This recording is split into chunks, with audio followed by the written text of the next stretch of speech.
Okay, I'm here at St Nectans Glen Glen, yeah. with Vicky, and I guess she's the manager here. And we'd like to know about,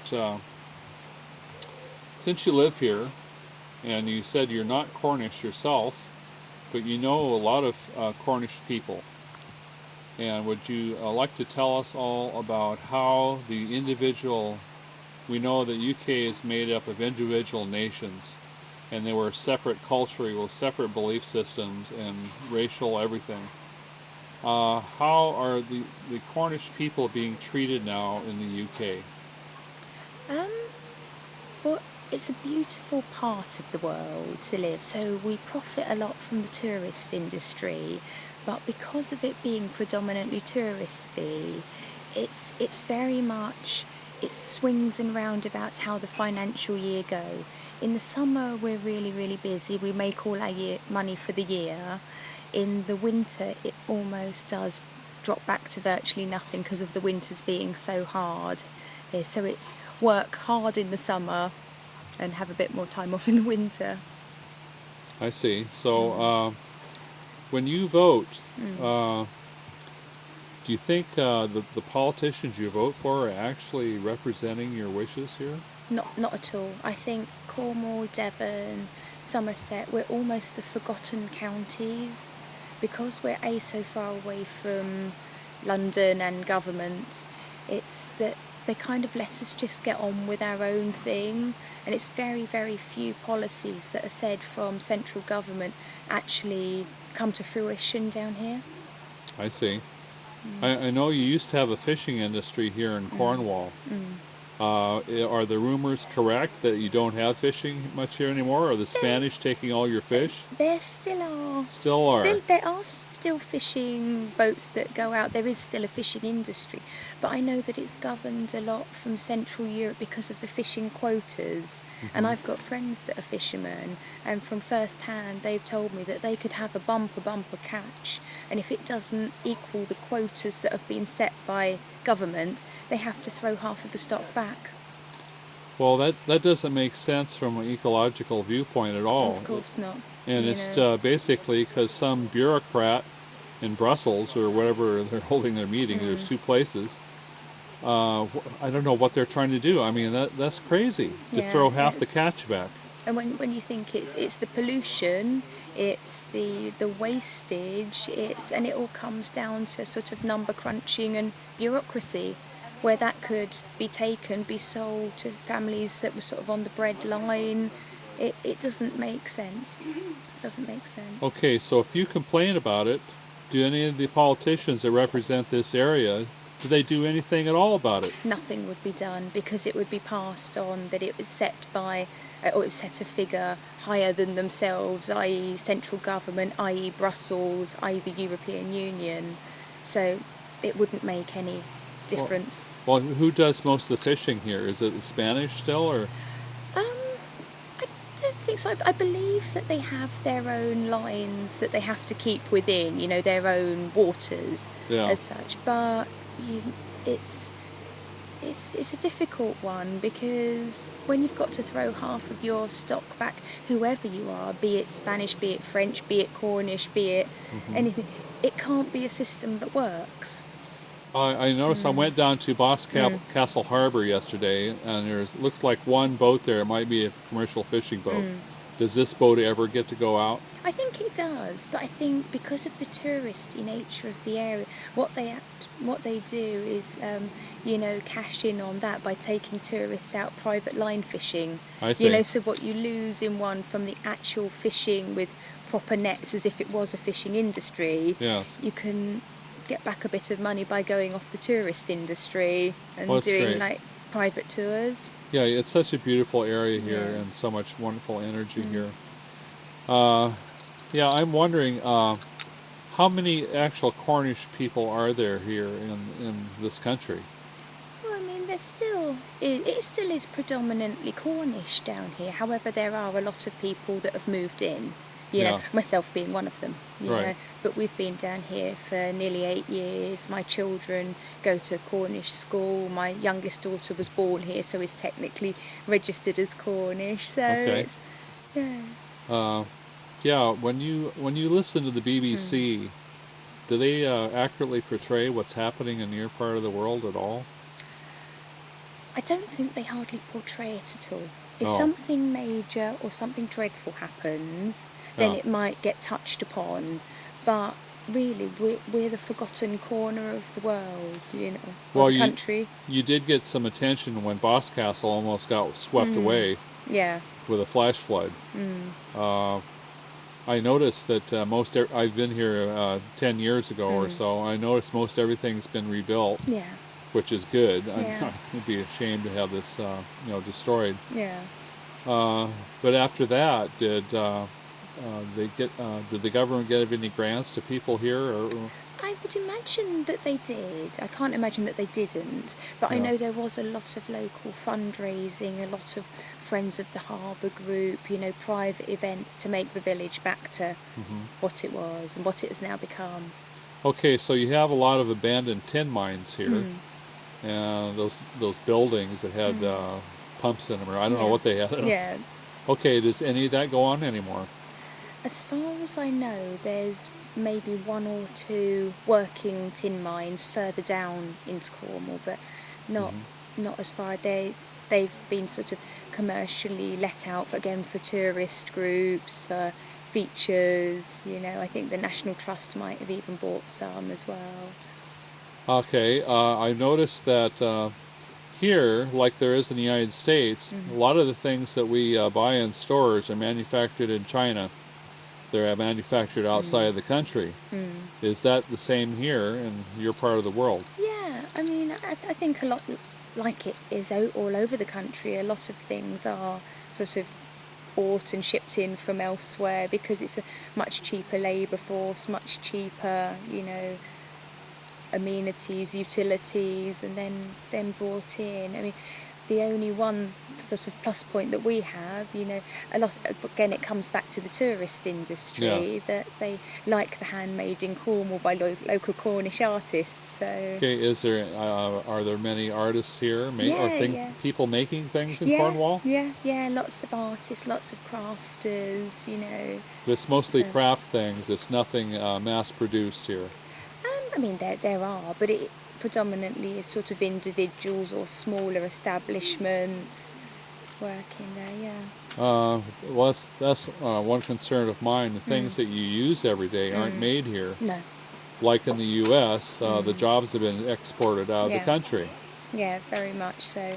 And now, since the UK has adopted the Lisbon Treaty, Mm. anybody from Europe can come to the UK and live and work as long as they want. Yeah. Have you noticed any repercussions from this at all? Not repercussions in a negative way. Um, See, I obviously being the manager here, I have to look at employing everybody and what people can bring to the job. And Huh? I would much rather have someone that works, that is happy to pull their weight, regardless of where they've come from. hmm I'm not a believer that jobs should be just kept for the British or the Cornish. hmm Because I think we do live in a different world now where everybody should be valued on their individual merits. Okay. How about if someone comes over here Mm. and maybe sends all the cash they made back to Poland? See, it's a hard one. See, No. if they've earned it here legitimately, they've earned it here through hard work. hmm Really, what they do with their money is their decision. I respect their ethics that they want to look after the family. Yeah. I do respect that. Mm. Okay. Well, that's what a lot of what I'm worried Mm. about is jobs for people in Yeah. Cornwall.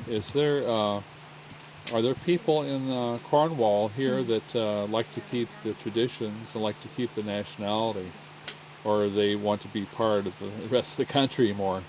I think it swings and roundabouts, isn't it? Obviously, the older generation, they would probably say yes to that they want to keep it hmm individually. But it's the world's a different place, isn't it?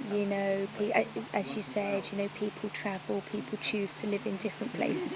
You don't nowadays, sort of my generation, my children's generation, we're not going to be living and working where we were born. Okay. So Are there festivals here celebrating Cornish culture? yes, yeah. There's a lovely one on May the 1st. It's Beltane in the pagan calendar, but it's down in St Ives and Padstow, and it's the Obi Horse, and it goes back to the old pagan traditions Okay. there, and it's like a big horse that dances through the streets. And if you get touched by the horse, or you're able to duck under the horse's back, it means that you will fall with child within a year. So it's a Okay. fertility symbol, but it's celebrating the regrowth of the land. And Okay, I know Americans love cultural things like that, Yeah. odd cultural things from here. Since seems like most of our country is freeways and plastic, so we appreciate things like that. yeah. Okay, would you like to tell me about the situation of the police down here? Do you get any police at all? I notice there's no patrol cars. There's no cameras here either. That's good. Oh. Yeah, I mean, there's a very, very light police presence because obviously it's such a big county and resources are stretched so much. There's not a active, large police presence as a deterrent.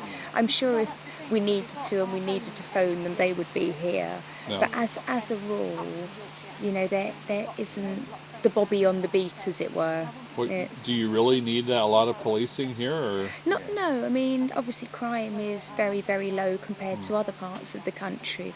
But if we did have more police, maybe it would be a deterrent for what may happen. So if crime figures could be lower because of there being a police presence, that can only be a good thing. Okay. Do you, since we're in the digital age, are you aware of that much? There's no privacy on the net now. There's no privacy on anything electronic. Yeah. Do you notice that kind of presence of the media? Do you feel threatened, your privacy threatened here at all? Not down here. Not down here. I think we're far enough away that, the media presence, it would only come in if it was needed. Yeah. It's... Okay, this beautiful part of the world, and the energy here is just amazing. So I had to come back here I'm off for 2 weeks, so I thought I could spend all 2 weeks here. Would you like to tell us a little bit about the waterfalls here? Yeah, of course. Well, I say it's a sacred site on a ley line, the Michael and Mary ley line, which is a very prolific ley line. It runs up through Glastonbury Abbey and Glastonbury to us, further down into Cornwall, St Minnick's Theatre, St Michael's Mount. We've got a 70-foot waterfall here with a keeve, which is believed to be the only type in the world. It's a place of real natural healing and spirituality and calm and tranquility. And because we're a spiritual site as opposed to a religious site, we have people from all over the world, every creed, every colour, every belief, every background. And when you go down to the waterfall, there's lots of things tied on the bushes and the trees, all individual wishes and blessings and messages of love, messages to a loved one past. It can be whatever they want it to be. I noticed there must be a couple thousand ribbons and everything else tied to trees down there. I was here over 10 years ago. There seems to be a lot more now. Yeah, I just think it's because we're more popular now. We've got out there on the map, In the busy age that we all live in, it's nice to have somewhere where you can spend peace, tranquility. You don't have to be put into a box, The energies down there, I think, are wonderful. I notice that when I go down there, humidity raises quite suddenly, and when I take my camera out, it's a great place to get orb shots. Yeah. No, definitely. We're not alone. Even when we're alone here, we're not alone. There's always someone who's watching our back and looking after us and smiling down. And I noticed also this had been a Christian pilgrimage site for hundreds of years. Yeah. Can you tell us a little bit about that? Yeah, well, I mean, it's been lots of different things over time. At one point it was a Christian monastery, other time it's been privately owned. It's because of the significance and the ley lines and all the energies, we get a lot of people on the pagan pilgrimage as well. So it's it's a lot of different things for a lot of different people, and because we're a spiritual site, not religious, it works really well. Okay, would you like to tell us about some of the stories about King Arthur? I was in Tintagel the other day, and that was supposedly the site of King Arthur's castle, and one of the kings liked that so much he decided to build his castle there. So the Cornish think it was really great. Yeah, no, I mean, obviously it was said that that was the site of sort of where King Arthur was born and lived in his castle. You know, a bit further up there's a place called Slaughter-Bridge, and that was alleged where it was the whole sword in the stone incident happened, Oh. you know. But again, even if we get people coming down on the tourist trail, and because of that, it's amazing, it brings income and revenue to the villages and surrounding villages, so no, it's good. Well, I would like to add that if there was a King Arthur, he would have come to the falls here. He would have, yeah, along with the Knights Templar as well. It was said that they used to purify themselves in the water before going off to the Crusades and that, so it's always Wow. been a place of purification and pilgrimage. Gosh, that's a long time ago. Yeah, well, there's been a dwelling here since the 6th century, and that was said when it was Nectan, and his 23 brothers and sisters and his parents used to live on this site here. So is it St Nectans Glen? Well, he was sainted or given a sainthood posthumously after his birth, because Nectan was a very intelligent man of the time. Although there was no written scripture, it was only the monks and people like that. He had a fantastic knowledge of plants and herbs. He was also a male midwife, which of course was completely unheard of back then. So people from on and around the land would come round and they'd get herbal tinctures and tonics to cure their aches and ailments. And he would never take money for that, but you could pay him in kind, like a handful of corn, a loaf of bread, a couple of pigs, something like that.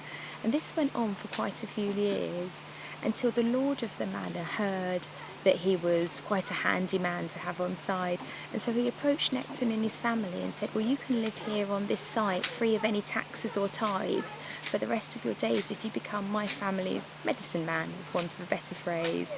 So this carried on, and it was all lovely and everyone was living harmoniously. But a few of the other land dwellers then got a bit fed up because they were being taxed and tithed up to their eyeballs, and Nectan and his family were sort of having a right old jolly up here. And so what they decided one night, that they were going to get, you know, their own back financially to what they believed he owed them.